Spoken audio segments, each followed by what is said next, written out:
నమస్తే bus TVK party అధ్యక్షులు విజయ్ గారు హీరో. ఈయన గురించి ఇప్పుడు ఎందుకు మాట్లాడాల్సి వస్తుందంటే పవన్ కళ్యాణ్ గారి గురించి వాళ్ళకి సంబంధించినటువంటి వాళ్ళ పార్టీకి సంబంధించిన స్పోక్స్ పర్సన్స్ వాళ్ళు వీళ్ళు మాట్లాడుతున్నారు అనేటువంటి వార్తలు రావడంతో వీడియో చేయాల్సినటువంటి పరిస్థితి. ముఖ్యంగా ఇటీవల రోజా గారు తమిళనాడులో పర్యటించారు. ఆమె ఏదో సినిమా చేయబోతుందంటే దాంట్లో క్యారెక్టర్ వచ్చిందంట. ఆ క్యారెక్టర్ లో భాగంగా సినిమాలో ఎంట్రీస్ లో భాగంగా పవన్ కళ్యాణ్ గారి గురించి తమిళనాడులో మాట్లాడింది. దానికి సంబంధించి వీడియో కూడా చేశాను.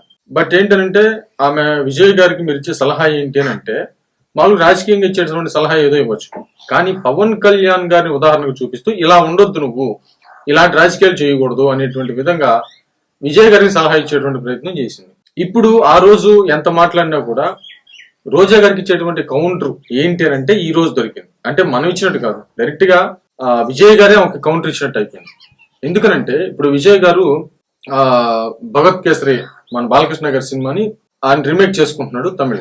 అయితే ఏంటంటే అది రాజకీయానికి సంబంధించినటువంటి సినిమా అనేది క్లియర్ గా అర్థమవుతుంది. దీన్ని ప్రభుత్వం ఉండి సెన్సార్లు ఆపేసి దాంట్లో అభ్యంతరకరమైనటువంటి విధానాలు ఉన్నాయని చెప్పేసి ఆపేసింది. వాళ్ళు కోర్టుకు వెళ్లారు, కోర్టు నుంచి పర్మిషన్ తెచ్చుకున్నారు సినిమా రిలీజ్ చేసుకోవడానికి. వాళ్ళు కోర్టు నుంచి పర్మిషన్ తెచ్చుకున్నాక అక్కడ సీఎం స్టాలిన్ గారు ఏం మాట్లాడతారు, మాకు సంబంధం లేదు, అది కేంద్రం తీసుకున్నటువంటి నిర్ణయం, మాకు సంబంధం లేనటువంటి విషయం అనేటువంటి విధంగా మాట్లాడారు. దానికి దీనికి ఏంటి సంబంధం తెలియదు.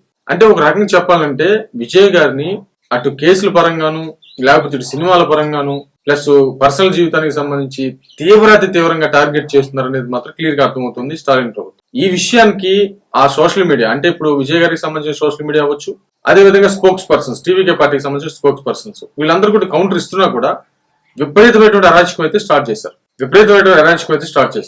ఆ స్టార్ట్ చేస్తే ఇప్పుడు వాళ్ళ స్పోక్స్ పర్సన్ చెప్తుంది ఏంటంటే ఇట్లాగా ఆంధ్రప్రదేశ్ లో పవన్ కళ్యాణ్ గారిని కూడా ఎన్నో బాధలు పెట్టారు, అయినా కూడా ఆయన తిరిగి నిలబడ్డాడు, మరి ఆయన ఎలా తట్టుకున్నాడో ఏంటో అనేటువంటి విధంగా ఉదాహరణగా పవన్ కళ్యాణ్ గారిని చెప్తూ ఇలా రాజకీయాలు అంటే ఇలా నిలబడాలి, రాజకీయం కోసం ఇలా నిలబడితేనే ఆ పొజిషన్ వెళ్ళగలుగుతాము, ప్రాబ్లమ్స్ వచ్చినా ప్రాబ్లమ్స్ పెట్టినా ఇలా నిలబడాలి అని చెప్పేసి పవన్ కళ్యాణ్ గారిని ఉదాహరణగా తీసుకుంటున్నారు టీవీకే పార్టీ నాయకులు, అదేవిధంగా విజయ్ గారు అనేది మాత్రం క్లియర్ గా అర్థమవుతోంది. మరి అలా పార్టీ నడిపించొద్దని చెప్పేసి మరి రోజా గారు అక్కడికి వెళ్లి మాట్లాడినటువంటి పరిస్థితులు ఉన్నాయి. మరి ఎలా నడిపించాలి పార్టీని, మరి ఇక జగన్మోహన్ రెడ్డి గారిని ఆదర్శంగా ఎలా తీసుకోవాలో ఒకసారి రోజా గారికి క్లియర్ గా చెప్తే ఏంది తీసుకోవాల్సిన ఆదర్శం ఏంటనేటువంటి విషయాన్ని క్లియర్ గా చెప్తే తెలుస్తుంది. ఎందుకంటే జగన్మోహన్ రెడ్డి గారికి ఆల్రెడీ లెగసీ ఉంది, తండ్రి గారి లెగసీ ఉంది. వచ్చి కొత్తగా పార్టీ పెట్టేసి ఫస్ట్ నుంచి బిల్డ్ చేసుకుంటా పార్టీని తీసుకొచ్చినటువంటి వ్యక్తి కాదు. వాళ్ళకి మొత్తం స్ట్రక్చర్ ఉంది. వైసీపీ పార్టీకి సంబంధించి ఆల్రెడీ కాంగ్రెస్ రూపంలో స్ట్రక్చర్ ఉంది. కాంగ్రెస్ మొత్తం ఇటు షిఫ్ట్ అయింది, అంతే. షిఫ్ట్ అవడంతో ఆయనకి ఈజీ అయిపోయింది. అంటే ఓన్లీ ఎలక్షన్స్ లో ఎలా గెలవాలనే దాని మీద దృష్టి పెడితే సరిపోయింది, కానీ పార్టీ బలోపేతాలు ఈ గుడ్డు గుసి పెట్టాల్సిన అవసరం లేకుండా పోయింది. చాలా మంది నాయకులు స్వచ్ఛందంగానే వచ్చేసారు. కాబట్టి పార్టీ ఈజీ, వైసీపీ పార్టీని ఈజీ గెలవడానికి ఆయన కష్టపడ్డాడు, కానీ ఇట్లాగా పవన్ కళ్యాణ్ గారు లాగా అసలు పార్టీని బిల్డ్ చేసుకోవడానికి ఆయన ఈ రోజు కష్టపడినటువంటి పరిస్థితి లేదు. రోజా గారు ఏం మాట్లాడతారు, ఈ రోజు విజయ్ గారు పవన్ కళ్యాణ్ గారిని ఆదర్శంగా తీసుకోవాలనేటువంటి విధంగా తమిళనాడు మొత్తం మాట్లాడుతోంది.